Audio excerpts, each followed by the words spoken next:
দেখো তো আজকে নিয়ে নিয়েছি এক থালা কিন্তু ফুচকা। এখানে কিন্তু ফুচকা অনেকগুলো আছে, যেটা আমি আজকে চুরমুর বানাবো। তো চুরমুর বানানোর জন্য আমি দেখো নিয়ে নিয়েছি, এখানে কি নিয়ে নিয়েছি আলু সেদ্ধ করে। এখানে 3টে আলু সেদ্ধ আছে, পেঁয়াজ কুচি করে নিয়েছি, টমেটো নিয়েছি, লঙ্কা কুচি, ধনে কুচিও নিয়েছি কিন্তু লেবু কেটে।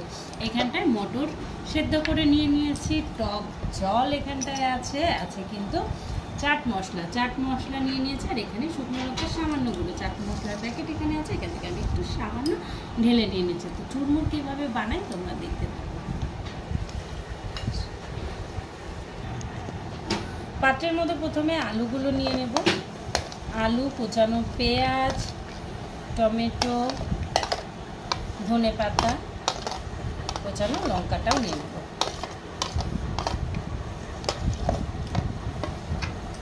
নিয়ে নেব সিদ্ধ করে রাখা মটরগুলো।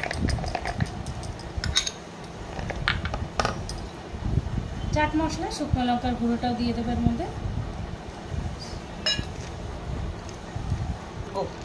এখানে আমি লবণ নিয়ে নিয়েছি, স্বাদ মতো লবণ অ্যাড করে দেব। দেখো তেঁতুলটা ভিজিয়ে রেখেছিলাম, এখান থেকে 2 চামচ মতো তেঁতুল জল দিয়ে দিলাম। লেবুর রসটা চিপে দিয়ে দিলাম। তোমরা তোমাদের পরিমাণ মতো লেবু কম বেশি করতে পারো, তেঁতুল জলটাও কম বেশি করতে পারো। এটা ভালো করে মেখে নেব। বাজার থেকে ফুচকা নিয়ে আসলে কিন্তু এরকম একটা প্যাকেটে মশলা দেয়, এর মধ্যে কি মশলা আছে আমার জানা নেই, তবে ফুচকার মিক্সের জন্য এই মশলাটা দেওয়া হয়। এই মশলাটাও কিন্তু আমি এর মধ্যে অ্যাড করে দেব।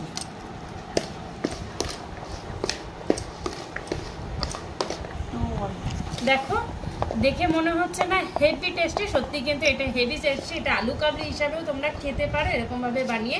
এর মধ্যে কিন্তু এবার আমি শুকনো ফুচকাগুলো ভেঙে দেবো।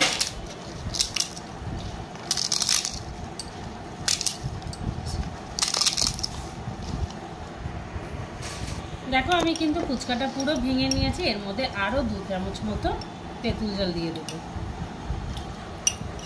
2-3 চামচ তেঁতুল জল দিয়ে দিলাম। এবার কিন্তু পুরোটা খুব ভালো করে মিশিয়ে নেব।